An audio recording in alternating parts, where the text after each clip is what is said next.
बिस्मिल्लाहिर्रहमानिर्रहीम, अस्सलाम वालेकुम।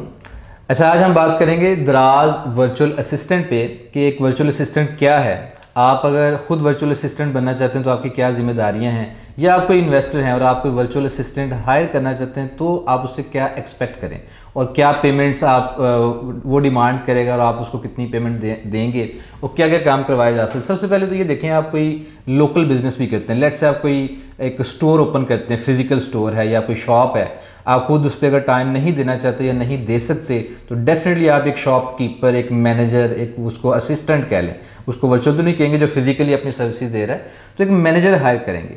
उसकी ज़िम्मेदारी क्या है, वो स्टोर को लुक आफ्टर करना, उसकी जो इन्वेंट्री है उसको मैनेज करना, उसकी सेल्स मैनेज करना, उसको बढ़ाने का कोई प्लान तरतीब स्ट्रेटजीज बनाना और मार्केटिंग करना।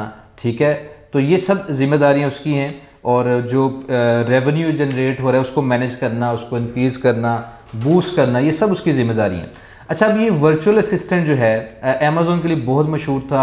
आपको पता है अमेज़ॉन वर्चुअल असिस्टेंट के कोर्सेज भी करवाए जाते हैं, बहुत सारे लोगों ने कोर्स भी किए और ये चलता भी है।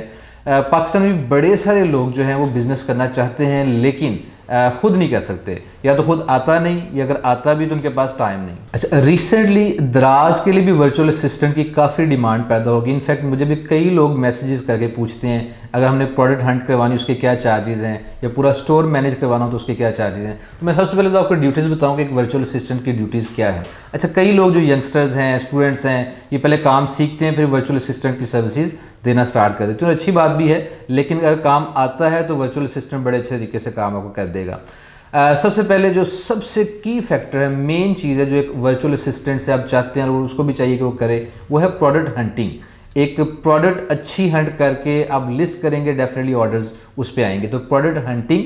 उसके बाद उसकी बेहतरीन तरीके से लिस्टिंग, आपको पता है दराज पे लिस्टिंग करते हुए थोड़ी सी एसईओ करवानी पड़ती है, उसके इमेजेस मैनेज करना है, अपने high quality e commerce friendly images बनाना और उनको पब्लिश करना अपनी प्रोडक्ट को। उसके बाद बल्कि इससे पहले आपकी प्रोडक्ट की सोर्सिंग, कि प्रोडक्ट आपने बाय कहाँ से करनी है, अगर इंपोर्ट करनी है तो कहाँ से करनी है, अगर लोकली आपने मैनेज करना है तो कहाँ से, अच्छी प्राइस पे, ताकि जब आप उसको सेल करें अच्छी प्राइस पे सेल करें तो आपका मार्जिन, दराज के कमीशन वगैरह निकाल के अच्छा मार्जिन आपका बचे। अच्छा, सोर्सिंग के बाद उसकी लिस्टिंग करना, फिर जो अगला मेन फैक्टर, लिस्टिंग कर दी लेकिन उस पर ऑर्डर्स ही नहीं आ रहे। ऑर्डर्स कब आएंगे, जब थोड़ी सी ब्लीडिंग करके, वीवीआरओ करके, जिसमें मैं एक वीडियो बना चुका हूँ, तो अपनी प्रोडक्ट रैंक की जाए। उसके लिए फेसबुक एड्स चलाने हैं, एक्सटर्नल ट्रैफिक लेके आनी है, या जो भी मेथड यूज़ करना है, आपकी प्रोडक्ट को रैंक करें। रैंकिंग होगी, आपकी प्रोडक्ट की विजिबिलिटी होगी, फर्स्ट पेज पे अगर पहली लाइन में भी प्रोडक्ट आ जाती है तो आपके ऑर्डर आना स्टार्ट हो जाते हैं। अच्छा, इसमें ये देखिएगा कि आप ये सारे काम वर्चुअल असिस्टेंट करता है, लेकिन जादू की छड़ी किसी के पास नहीं होती। प्रोडक्ट बेहतरीन से बेहतरीन भी हो जाए तो सब फैक्टर्स आपके कंट्रोल में नहीं होते। तो एक माह के अंदर ही आप ना ऐसे एक्सपेक्ट करें कि जनाब ख़तरनाक किस्म के ऑर्डर्स आना स्टार्ट हो जाएंगे। इसमें टाइम लगता है और बहुत जल्दी बूस्ट हो सकती है, लेकिन इसमें काफ़ी सारा टाइम भी लग सकता है।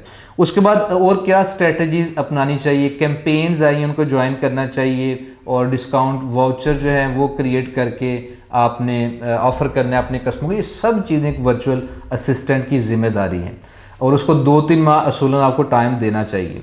और अगर आप किसी से ये सर्विसेज ले रहे हैं तो थोड़ा दिल गुर्दा बड़ा रखें। कामयाब से कामयाब जो वर्चुअल असिस्टेंट है या एक्सपर्ट है, उसकी भी हंट की गई प्रोडक्ट फेल हो जाती हैं, फ्लॉप हो जाती हैं, ऑर्डर्स नहीं आते, या आप वो रैंक नहीं कर पाए, तो ये ऊंच नीच होती है। उस पर ट्रस्ट करें, अगर उसके काम करने का तरीका अच्छा है तो उस पर ट्रस्ट करें, उसको मौका दें, उस पर पैसा लगाएं। एक प्रोडक्ट नहीं तो दूसरी प्रोडक्ट जो है वो आपकी रैंक कर जाएगी। अच्छा, अब आते हैं कि इसकी पेमेंट्स क्या हैं, जो अक्सर लोग पूछते हैं, सोचते हैं। देखें, पेमेंट्स वेरी करती हैं।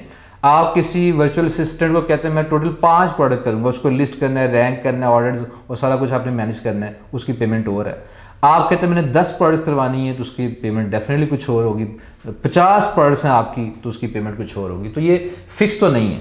फिर भी जो चलता है मार्केट में, कोई 4-5 प्रोडक्ट आपने हंट करवानी है, लिस्ट करवानी है, पर मंथ अगर उसके साथ चलते हैं तो कम से कम कोई 25-30 हज़ार 35 हज़ार पर मंथ उसको देना बनता है। पेमेंट में 3 तरह के पैटर्न चलते हैं। एक ये है कि सैलरी बेस्ड, जिसपे अक्सर वर्चुअल असिस्टेंट अग्री नहीं होते, क्योंकि कल को काम बढ़ेगा तो सैलरी अगर वो बढ़ाने की डिमांड करेंगे तो सारी बात है, फिर वो बदमज़गियाँ पैदा होंगी।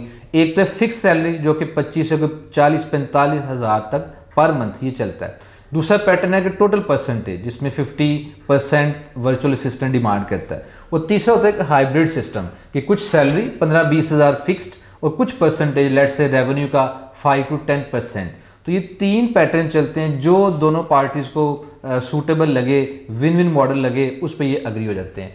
तो आज की वीडियो बनाने का मकसद ये था कि अगर आप इन्वेस्टर हैं या आपके पास इन्वेस्टमेंट है, खुद दराज सीख नहीं सकते, टाइम नहीं है, या आपको लगता है कि यार मैं एक नए चक्कर में पड़ जाऊंगा, तो किसी वर्चुअल असिस्टेंट को हायर करके अपना काम स्टार्ट कर सकते हैं। दूसरी तरफ जितने भी स्टूडेंट्स हैं, यूनिवर्सिटी के स्टूडेंट्स हैं, कॉलेजेस के स्टूडेंट्स हैं, दराज सीखें, कहीं से भी सीख लें और ये सर्विसेज सेल करना स्टार्ट करें। अगर आप एक दो स्टोर भी मैनेज करना स्टार्ट कर दें किसी क्लाइंट के लिए, तो आप 60-70 हज़ार पर मंथ आराम से कमा सकते हैं। लेकिन उसके लिए पहले आपको स्किल सीखना चाहिए।